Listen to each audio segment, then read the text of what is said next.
ओम साई राम, जय साई राम। अध्याय 22। सर्प विष से रक्षा।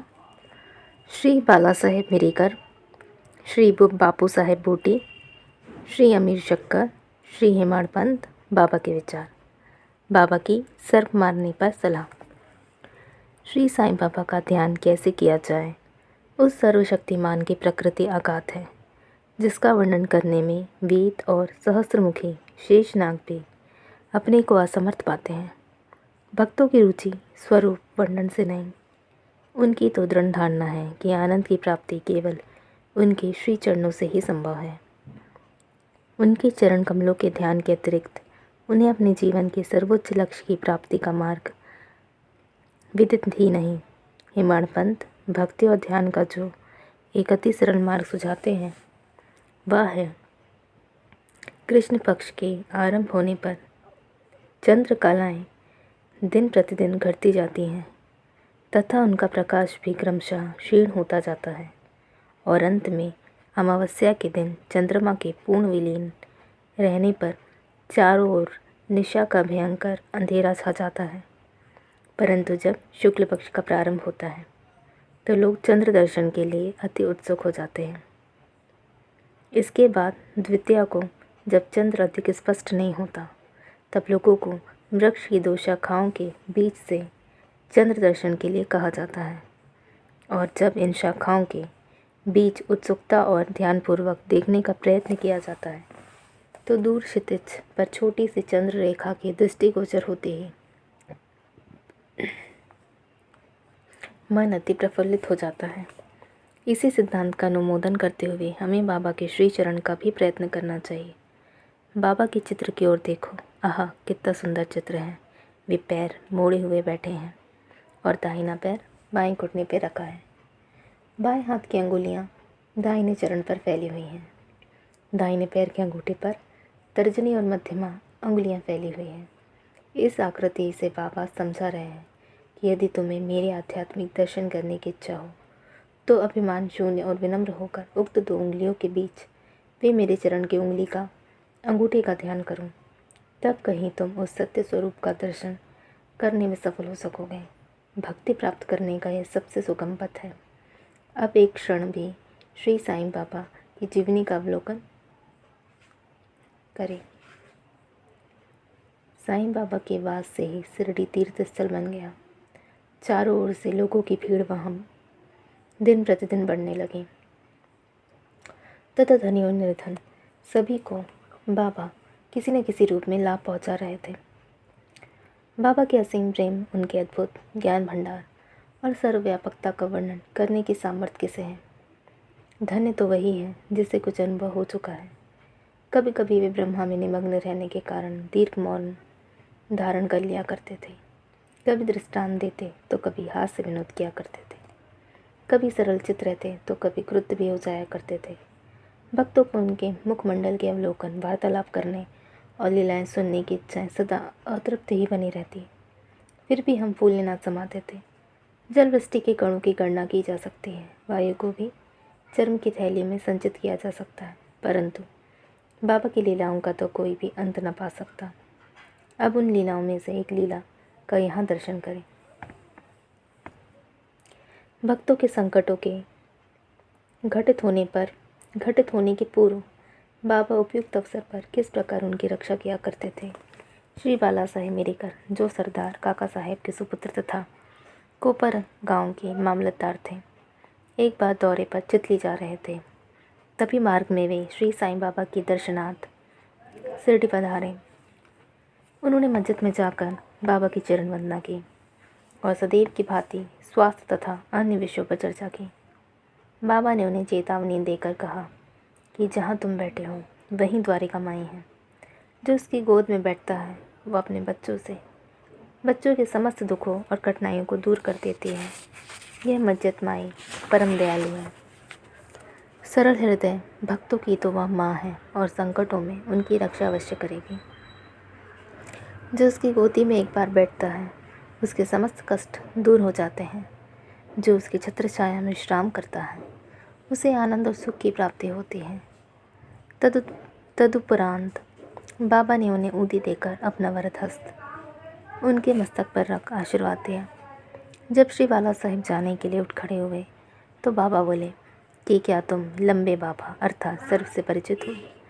और अपनी बाईं मुट्ठी बंद कर उसे दाहिने हाथ के कोहनी के पास ले जाकर दाहिने हाथ को सांप की तरह हिलाकर बोले कि वह अति भयंकर है, परंतु द्वारिका माई के लालों का वह कर ही क्या सकता है।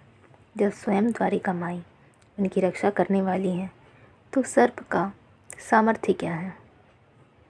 वहाँ उपस्थित लोग इसका अर्थ तथा मिरीकर को इस प्रकार चेतावनी देने के कारण जानना चाहते थे, परंतु पूछने का साहस किसी को भी ना था। बाबा ने श्यामा को बुलाया और बाला साहेब के साथ जाकर चितली यात्रा का आनंद लेने की आज्ञा दी। तब श्यामा ने जाकर बाबा का आदेश बाला साहब को सुनाया।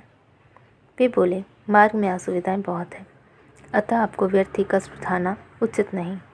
बाला साहेब ने जो कुछ कहा वह श्यामा ने बाबा को बताया। बाबा बोले कि अच्छा ठीक है, ना जाओ, सदैव उचित अर्थ ग्रहण कर श्रेष्ठ कार्य ही करना चाहिए। जो कुछ होने वाला है सो तो होकर ही रहेगा।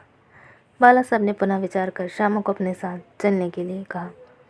तब श्यामा पुनः बाबा की आज्ञा प्राप्त कर बाला साहेब के साथ तांगे में रवाना हो गए।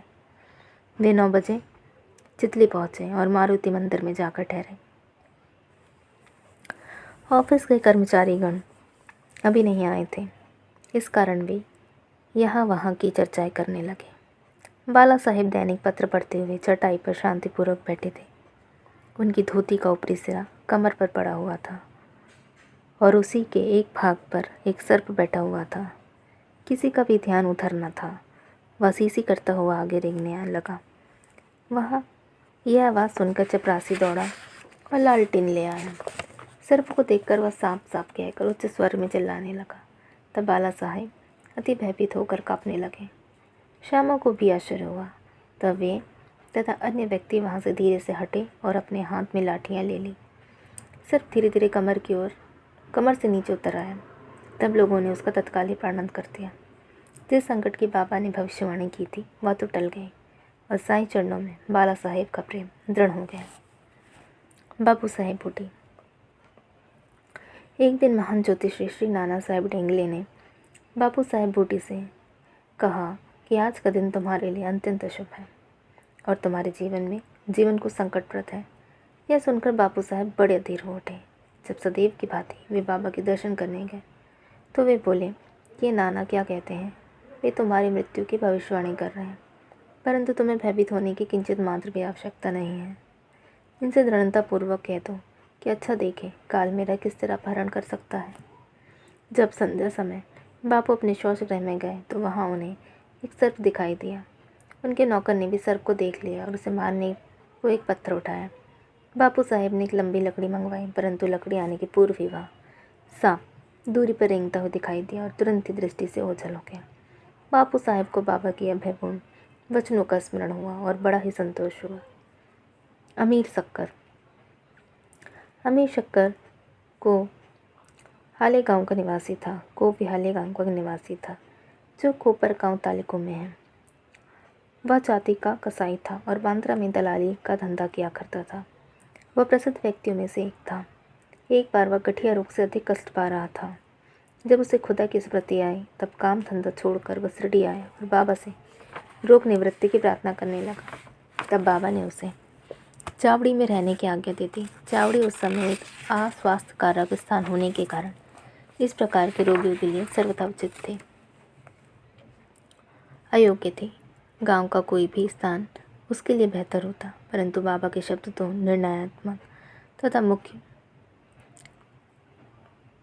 औषधि स्वरूप थे। बाबा ने उसे मस्जिद में ना आने दिया और चावड़ी में ही रहने की आज्ञा दी। वह उसे बहुत लाभ हुआ। बाबा प्रातः और सायंकाल चावड़ी से निकलते थे तथा एक दिन के अंतर से जुलूस के साथ वहाँ आते और वहीं विश्राम किया करते थे।